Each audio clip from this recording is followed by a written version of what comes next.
Itong Luzon may red alert.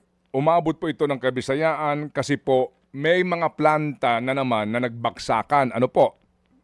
Tama? Tama po kayo. Yeah, okay, sige. Actually po, nauna po ang Visayas. Yes, okay.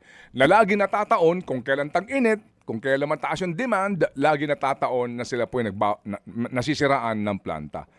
Kapag ho ganyan, nasaan na po yung ancillary service? Kasama po yun sa pag-compute natin ng available capacity sa lahat po ng grid system natin. Hiwalay po yung Luzon, hiwalay ang Visayas, at hiwalay ang ano. So kahit po isama natin yung ancillary services po natin, yung reserve natin, nagkulang pa rin po at malaki ang kulang. Actually, hindi naman po ganong kalaki, pero pagdating po sa Visayas, ang 200 megawatts po nakakulangan ay malaki para sa Visayas.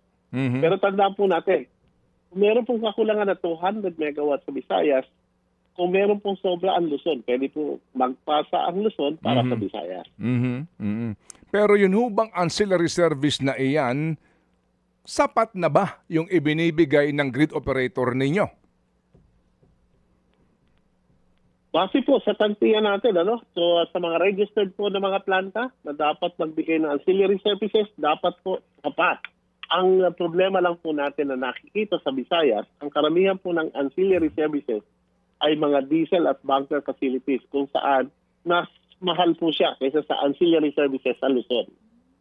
But regardless, yung supply ang pinag-uusapan po natin dito, the question is, yung requirement na dapat meron kang sapat na ancillary service, meaning pagkukunan ng kuryente kung merong kakulangan, ang tanong, sapat ba ito o hindi? Dapat po ay sapat. Kaya lang, kasama po sa pagkwenta yung total capacity na available, magkasama po yung energy at ancillary.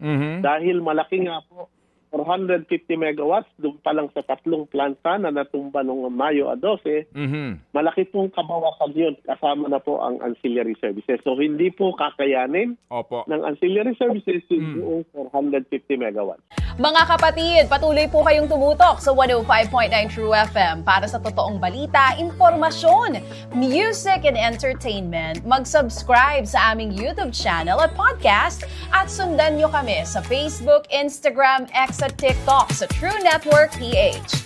Bisitahin din po ang aming official website, truefm.ph. At panoorin din kami sa True TV Signal, Channel 19. Kami po ang 105.9 True FM. Laging true sa'yo, kapatid.